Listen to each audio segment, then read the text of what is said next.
Hi, welcome to my channel. ಇವತ್ತು ನಾನು simple ಆಗಿ ವೆಜ್ ಕೊಲ್ಹಾಪುರಿ ಮಾಡೋದನ್ನು ತೋರಿಸ್ತಾ ಇದ್ದೀನಿ. ಇದು ನಿಮ್ಗೆ ಇಷ್ಟ ಆಗಿದ್ರೆ ಪ್ಲೀಸ್ ಲೈಕ್ ಮಾಡಿ, ಶೇರ್ ಮಾಡಿ, ಕಮೆಂಟ್ ಮಾಡಿ. ಆ, ಇದಕ್ಕೆ ನಾನು ತುಂಬ ಸಿಂಪಲ್ ಆಗಿ ಕೂಡ ಇರುತ್ತೆ ಇದು. ಅದಕ್ಕೆ ನಾನು ಮೊದಲನೇದಾಗಿ ಅದರ ಮಸಾಲನ ರೆಡಿ ಮಾಡ್ಕೊಳ್ತಾ ಇದ್ದೀನಿ. 1 ಸ್ಪೂನ್ ಜೀರಿಗೆ, ಹಾಗೆ 1 ಸ್ಪೂನು ಕೊತ್ತಂಬರಿ ಕಾಳು, ಹಾಗೆ 1 ಸ್ಪೂನ್ ಆಗುವಷ್ಟು ಗಸಗಸೆ, 1 ಸ್ಪೂನ್ ಆಗುವಷ್ಟು ಬಿಳಿ ಎಳ್ಳು, ಒಂದು ಅರ್ಧ ಸ್ಪೂನ್ ಆಗುವಷ್ಟು ಮೆಂತೆ, 2 ಏಲಕ್ಕಿ, ಒಂದು 5-6 ಕಾಳುಮೆಣಸು, ಹಾಗೆಯೇ ಒಂದು 3-4 ಒಣಮೆಣಸು, ಹಾಗೆಯೇ ಒಂದು 2 ಸ್ಪೂನ್ ಆಗುವಷ್ಟು ಒಣ ಕೊಬ್ಬರಿನ ಹಾಕ್ಕೊಂಡು ಎಲ್ಲನೂ ಕೂಡ ಚೆನ್ನಾಗಿ ಫ್ರೈ ಮಾಡ್ಕೊಳ್ತೀನಿ. ಸ್ವಲ್ಪ ಚೆನ್ನಾಗಿ ಸ್ಮೆಲ್ ಬರೋ ತನಕ ಇದನ್ನು ಫ್ರೈ ಮಾಡ್ಕೊಳ್ಬೇಕು.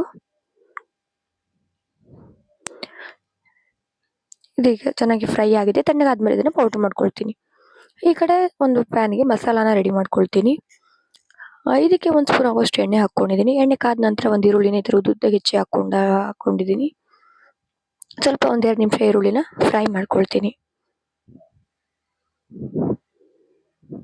ಈರುಳ್ಳಿನ ಚೆನ್ನಾಗಿ ಫ್ರೈ ಮಾಡ್ಕೊಂಡಾದ ನಂತರ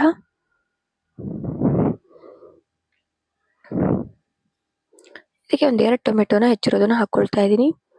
ಅದ್ರ ಜೊತೆಗೇನೆ ಶುಂಠಿ ಬೆಳ್ಳುಳ್ಳಿನ ಕೂಡ ಹಾಕ್ಕೊಂಡು ಚೆನ್ನಾಗಿ ಮಿಕ್ಸ್ ಮಾಡ್ಕೊಳ್ತೀನಿ.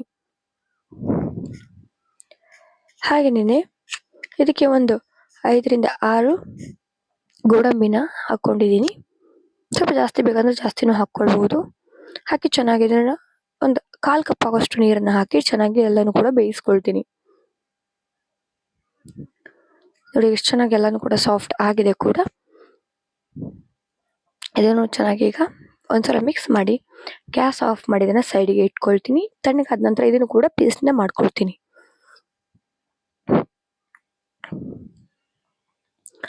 ಈ ಕಡೆ ಇನ್ನೊಂದು ಫ್ರೈ ಪ್ಯಾನ್ನ ಇಟ್ಕೊಂಡಿದ್ದೀನಿ. ಅದಕ್ಕೆ 1-2 ಸ್ಪೂನ್ ಆಗುವಷ್ಟು ಎಣ್ಣೆ ಹಾಕ್ಕೊಂಡು 100 ಗ್ರಾಮ್ ಆಗುವಷ್ಟು ಪನ್ನೀರನ್ನ ತೊಗೊಂಡಿದ್ದೀನಿ ನಾನು. ಅದನ್ನು ಫಸ್ಟು ಸ್ವಲ್ಪ ಫ್ರೈ ಮಾಡ್ಕೊಳ್ತೀನಿ. ಜಾಸ್ತಿ ಓವರ್ ಫ್ರೈ ಮಾಡ್ಕೊಳ್ಳಲ್ಲ, ಸ್ವಲ್ಪ ಇದನ್ನು ಫ್ರೈ ಮಾಡ್ಕೊಳ್ತೀನಿ. ಆ ಥರ ಮಾಡ್ಕೊಳ್ಳೋದ್ರಿಂದ ಟೇಸ್ಟ್ ಡಿಫ್ರೆಂಟ್ ಆಗಿರುತ್ತೆ. ಹಾಗಾಗಿ ಇದನ್ನೇ ಚೆನ್ನಾಗಿ ಫ್ರೈ ಮಾಡ್ಕೊಳ್ತಾ ಇದ್ದೀನಿ.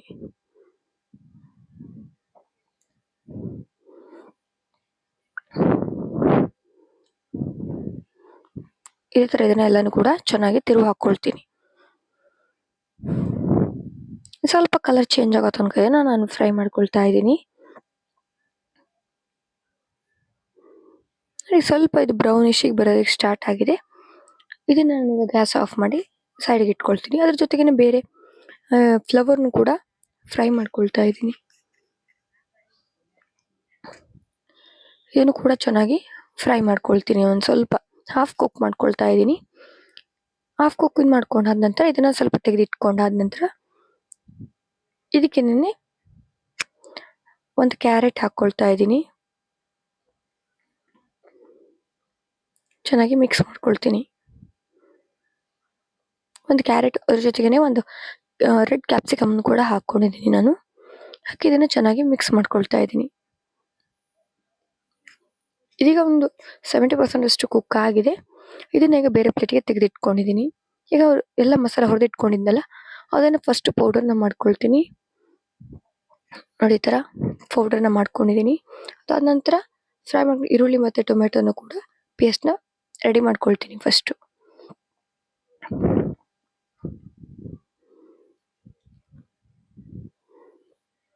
ಇದನ್ನು ರೆಡಿ ಮಾಡಿಟ್ಕೊಂಡಿದ್ದೀನಿ. ಈಗ ಫ್ರೈ ಮಾಡಿರುವಂಥ ಪ್ಯಾನ್ಗೆನೆ ಒಂದು 4 ಸ್ಪೂನ್ ಆಗೋಷ್ಟು ತುಪ್ಪನ ಹಾಕ್ಕೊಂಡಿದ್ದೀನಿ. ತುಪ್ಪ ಚೆನ್ನಾಗಿ ಕರಗಿದ ನಂತರ ಇದಕ್ಕೆ ಒಂದು ಪಲಾವ್ ಎಲೆ, ಒಂದು ಚಕ್ಕೆನ ಹಾಕ್ಕೊಂಡು ಫ್ರೈ ಮಾಡ್ಕೊಳ್ತೀನಿ.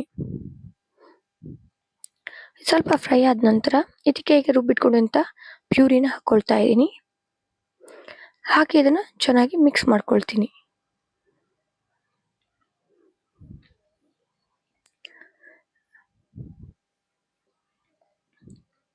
ಈ ಥರ ಚೆನ್ನಾಗಿ ಇದನ್ನೆಲ್ಲನೂ ಕೂಡ ಮಿಕ್ಸ್ ಮಾಡ್ಕೊಳ್ಬೇಕು. ತುಪ್ಪದ ಜೊತೆ ಚೆನ್ನಾಗಿ ಬೆರ್ಕೊಳ್ಬೇಕು. ಇದು ನೀವು ತುಪ್ಪ ಬೇಡ ಅಂದರೆ ಆಯಿಲ್ ಕೂಡ ಯೂಸ್ ಮಾಡ್ಬೋದು, ಅಥವಾ ಬಟರ್ನ ಯೂಸ್ ಮಾಡ್ಬೋದು, ಯಾವುದನ್ನು ಬೇಕಾದ್ರೂ ಯೂಸ್ ಮಾಡ್ಬೋದು. ಈ ಥರ ಚೆನ್ನಾಗಿದೆ ಬಬಲ್ಸ್ ಬರೋದಕ್ಕೆ ಸ್ಟಾರ್ಟ್ ಆದಮೇಲೆ ಆಯಿಲ್ ಎಲ್ಲ ಸಪ್ರೇಟ್ ಆಗಬೇಕು. ಇದು ಮೇಲೆ ಬಂದಮೇಲೆ ಚೆನ್ನಾಗಿ ಕುಕ್ ಆಗಿದೆ ಅಂತ ಅರ್ಥ. ಯಾಕೆಂತ ಅರ್ಧ ಸ್ಪೂನ್ ಆಗೋಷ್ಟು ಅರಿಶಿನ ಹಾಕ್ಕೊಂಡಿದ್ದೀನಿ. ಹಾಗೆಯೇ ಒಂದು ಅರ್ಧ ಸ್ಪೂನ್ ಆಗೋಷ್ಟು ಅಥವಾ 1 ಸ್ಪೂನ್ ಆಗೋಷ್ಟು ಅಚ್ಕಾರದ ಪುಡಿನ ಹಾಕ್ಕೊಂಡು ಚೆನ್ನಾಗಿ ಮಿಕ್ಸ್ ಮಾಡ್ಕೊಳ್ತಾ ಇದ್ದೀನಿ.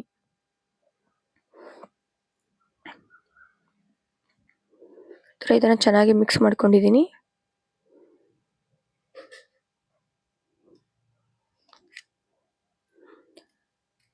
ಚೆನ್ನಾಗಿ ಮಿಕ್ಸ್ ಮಾಡ್ಕೊಂಡಾದ ನಂತರ ಇದರ ಕವರ್ ಮಾಡಿ ಒಂದು 5 ನಿಮಿಷ ಇದನ್ನ ಕುಕ್ ಮಾಡ್ಕೊಳ್ತೀನಿ. ನೋಡಿ ಚೆನ್ನಾಗಿ ಆಯಿಲ್ ಎಲ್ಲ ಕೂಡ ಮೇಲ್ಗಡೆ ಬಂದಿದೆ, ಕೂಡ ತಿಕ್ಕಾಗೂ ಆಗಿದೆ ಕೂಡ ಇದು ಗ್ರೇವಿ. ಇದಕ್ಕೆ ಈಗ ನಾನು ಗ್ರೈಂಡ್ ಮಾಡಿರುವಂಥ ಮಸಾಲಾನು ಕೂಡ ಒಂದು 3 ಸ್ಪೂನ್ ಆಗುವಷ್ಟು ಹಾಕ್ಕೊಳ್ತೀನಿ. ಹಾಕಿ ಚೆನ್ನಾಗಿ ಮಿಕ್ಸ್ ಮಾಡ್ಕೊಳ್ತಾ ಇದ್ದೀನಿ.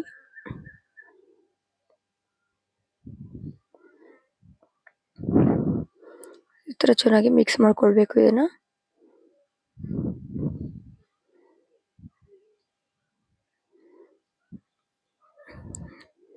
ಇದಕ್ಕೆ ಒಂದು ಅರ್ಧ ಸ್ಪೂನ್ ಆಗುವಷ್ಟು ಉಪ್ಪನ್ನ ಹಾಕ್ಕೊಂಡಿದ್ದೀನಿ, ಅಥವಾ ನೀವು ಎಷ್ಟು ಉಪ್ಪು ಬೇಕೋ ಅದ್ರ ಮೇಲೆ ಡಿಪೆಂಡ್ ಮೇಲೆ ಉಪ್ಪು ಹಾಕ್ಕೊಳ್ಳೋದು. ಚೆನ್ನಾಗಿ ಮಿಕ್ಸ್ ಮಾಡ್ಕೊಳ್ತಾ ಇದ್ದೀನಿ.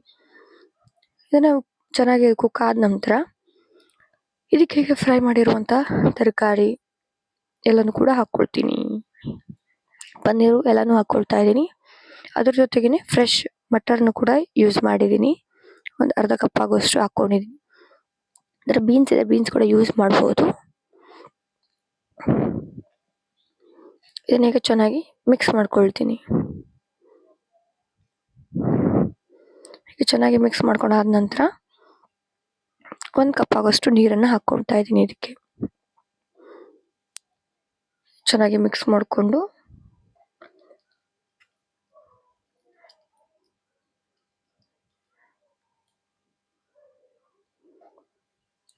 ಕವರ್ ಮಾಡಿ ಒಂದು 5 ರಿಂದ 10 ನಿಮಿಷ ಇದನ್ನ ಚೆನ್ನಾಗಿ ಬೇಯಿಸ್ಕೊಳ್ತೀನಿ. ಈಗ ಒಂದು 10 ನಿಮಿಷ ಆಗಿದೆ. ಲೋ ಫ್ಲೇಮಲ್ಲಿ ಇಟ್ಟು ನಾನು ಬೇಯಿಸ್ಕೊಂಡಿದ್ದೀನಿ. ನೋಡಿ ಈಗ ಗ್ರೇವಿ ಕೂಡ ಪರ್ಫೆಕ್ಟ್ ಕನ್ಸಿಸ್ಟೆಂಟಿಗೆ ಬಂದಿದೆ.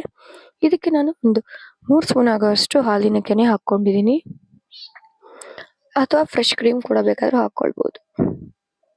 ಇದನ್ನ ಚೆನ್ನಾಗಿ ಮಿಕ್ಸ್ ಮಾಡ್ಕೊಳ್ತೀನಿ.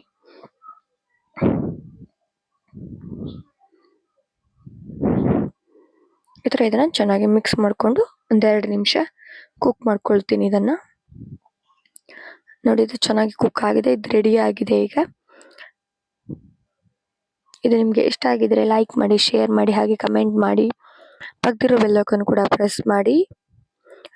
ನಾನು ಅಪ್ಡೇಟ್ ಮಾಡುವಂಥ ವಿಡಿಯೋಸ್ ನಿಮಗೆ ಅಪ್ ಟು ಡೇಟ್ ಬರ್ತಾ ಇರುತ್ತೆ. Thank you.